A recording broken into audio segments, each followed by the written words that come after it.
Feeling like everyone else is ahead of you in life? This video is for you, Carl Jung. You unlock your phone, and there it is again, another engagement post. Someone from college just bought a house. A guy you barely know is traveling through Europe, again. And suddenly it hits you, that sinking feeling in your stomach, the quiet voice that whispers, "What about me? Why am I falling behind?" If you've ever felt that way, breathe, because this video is for you. Not to tell you to move faster, but to finally tell you the truth. This feeling of being behind in life is one of the greatest lies we've been taught to believe. And today, we're going to break that illusion, together. We'll explore what Carl Jung discovered about timing, identity, and the deep psychological wound we all carry when we measure our lives against someone else's highlight reel. Because what if you're not behind at all? What if your path was never meant to look like theirs? Keep watching, because your life isn't late. It's right on time. You wake up, reach for your phone, and within seconds, there it is. Another engagement, another promotion, another dream life snapshot from someone who seems to be getting everything right. And then comes that silent ache in your chest. The thought you try to brush away but can't ignore. Why does everyone else seem to be ahead of me? Maybe you're still figuring things out while others seem settled. Maybe you're struggling in a job you don't love, or wondering if your relationship will ever feel secure. Maybe you're just tired of feeling like you're running a race you never signed up for. But here's the truth. You are not behind.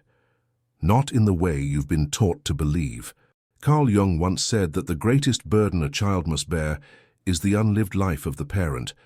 But today, many of us carry a different kind of weight, the life we think we should have lived by now. This belief that success, love, and clarity must arrive by a certain age doesn't come from your soul. It comes from a world that thrives on comparison, performance, and silent competition. This video isn't about telling you to catch up. It's about freeing you from the illusion that you were ever behind, because your timing, your path, your evolution was never meant to look like anyone else's. And once you understand that, everything changes. Where does this aching sense of being behind really come from? It wasn't there when you were a child. You didn't compare the speed of your growth to others. You were too busy being, exploring, asking, playing, being present. The idea that you must reach specific milestones by a specific age is not natural. It's psychological programming, often planted early and reinforced silently, year after year. Carl Jung understood that the psyche is shaped not only by personal experiences, but by the collective expectations we inherit. From our families, from society, from culture.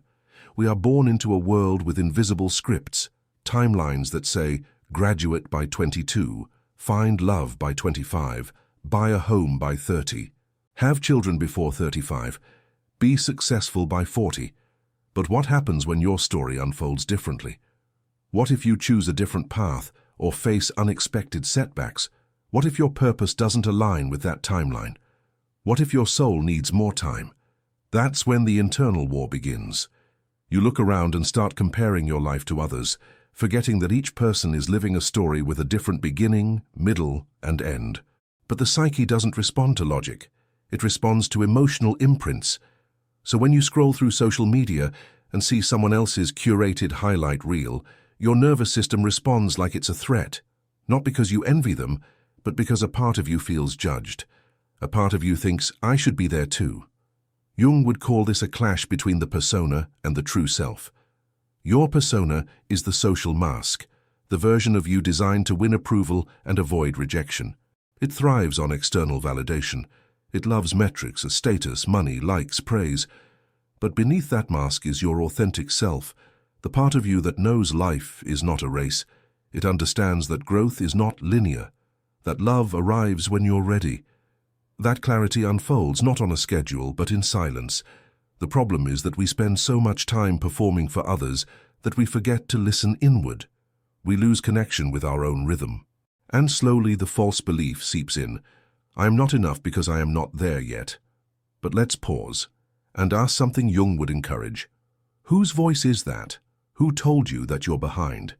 Was it your parents, who projected their own fears and regrets onto you? Was it teachers who measured worth through grades and awards? Was it a society that equates visibility with value? Who gave you the calendar you're comparing yourself to? Once you ask that, something shifts. You start to see that this race and this timeline is an illusion. You see that life doesn't unfold like a script. It moves in spirals, in waves. It breaks you down, only to rebuild you wiser.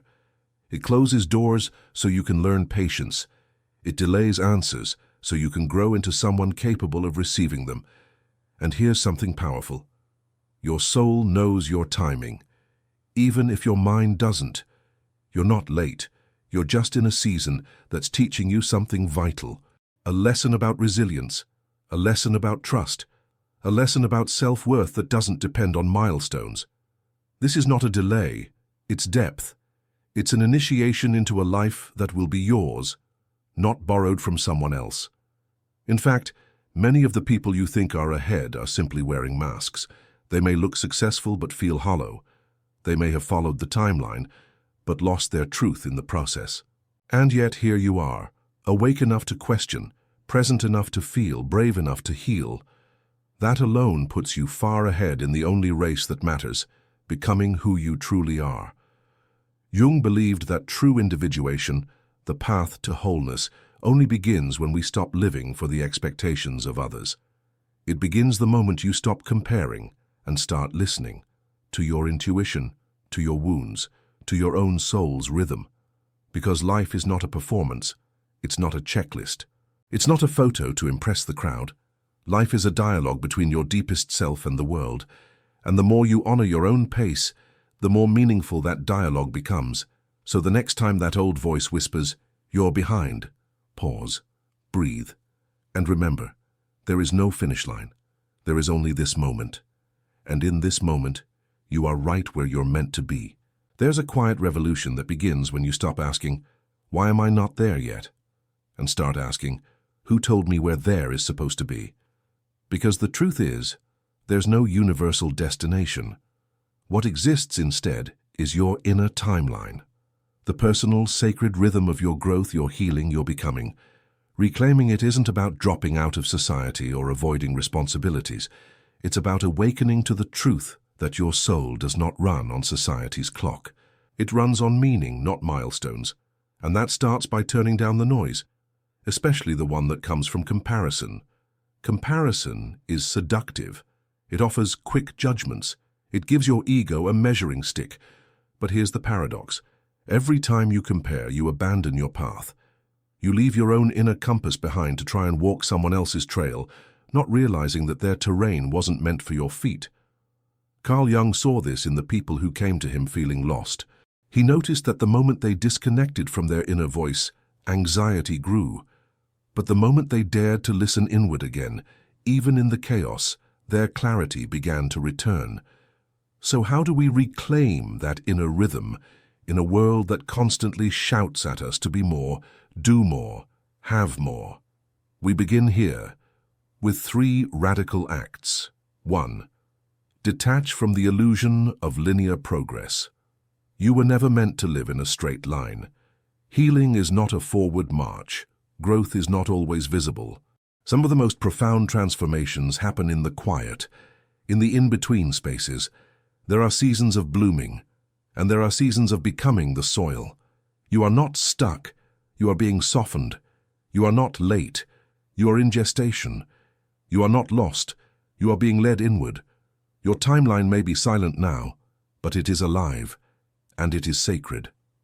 2. Reclaim your values from borrowed ones. So many of us inherited goals we never questioned. We chased success because our parents told us it mattered.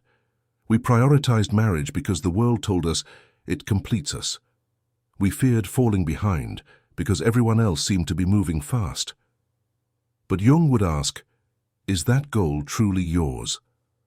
Or is it the desire of your persona, the mask you created to survive?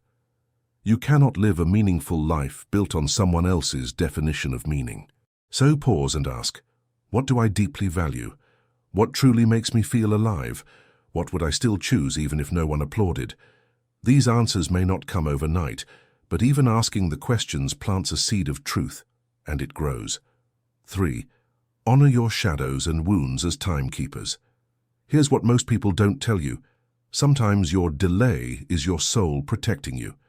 Maybe you needed time to heal childhood wounds before you could truly connect in love.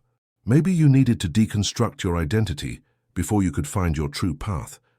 Maybe your nervous system wasn't ready for the next step, and life lovingly paused you.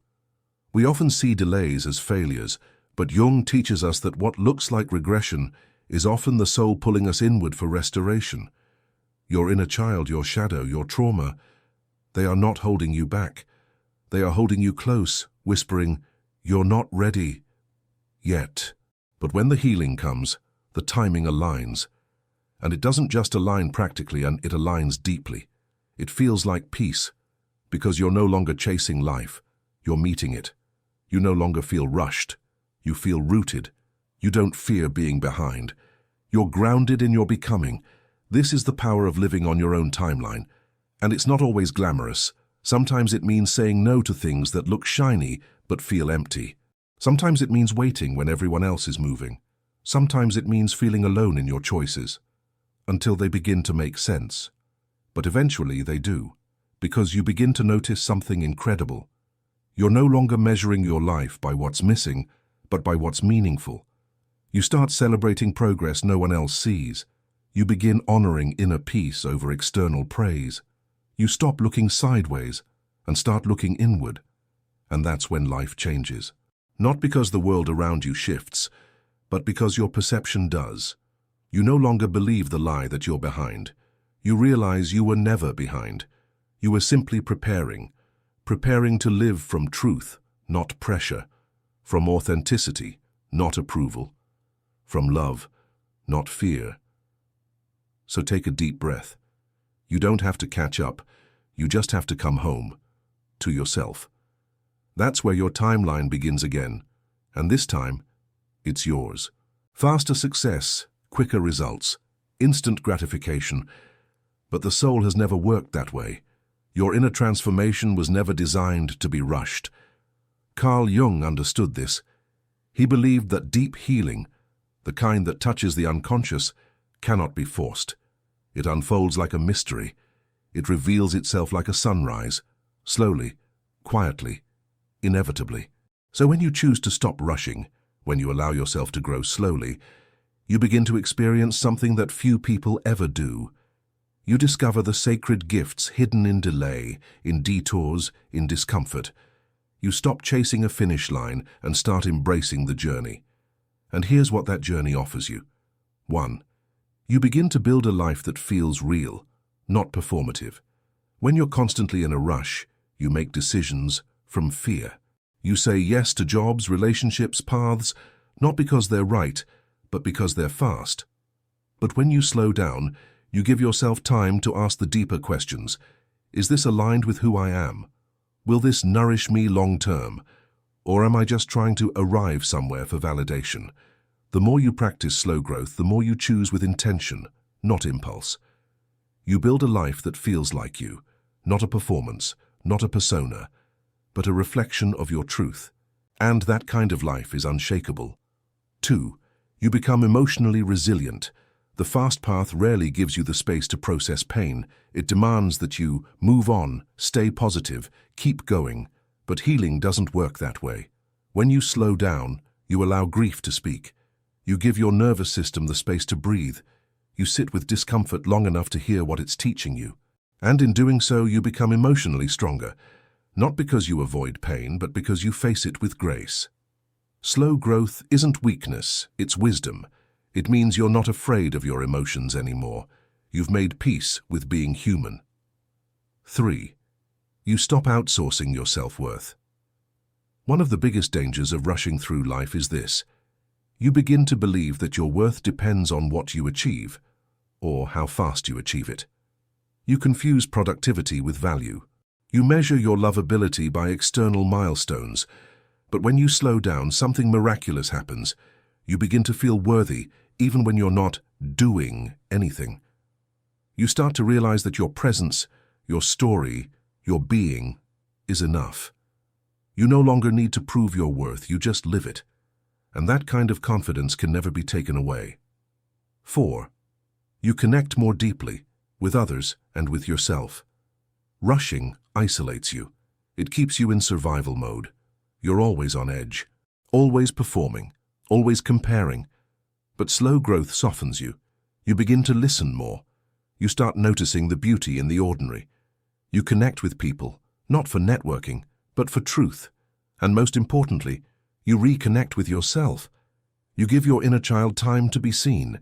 You let your shadow speak without judgment. You remember who you were before the world told you who to be. That reconnection doesn't just change your life, it changes your relationships. Because now you're showing up as your whole self, not just the version you think people want to see. 5. You align with divine timing, not societal deadlines. There's a timing that your soul understands, even when your mind doesn't. And when you slow down, you start to trust that timing.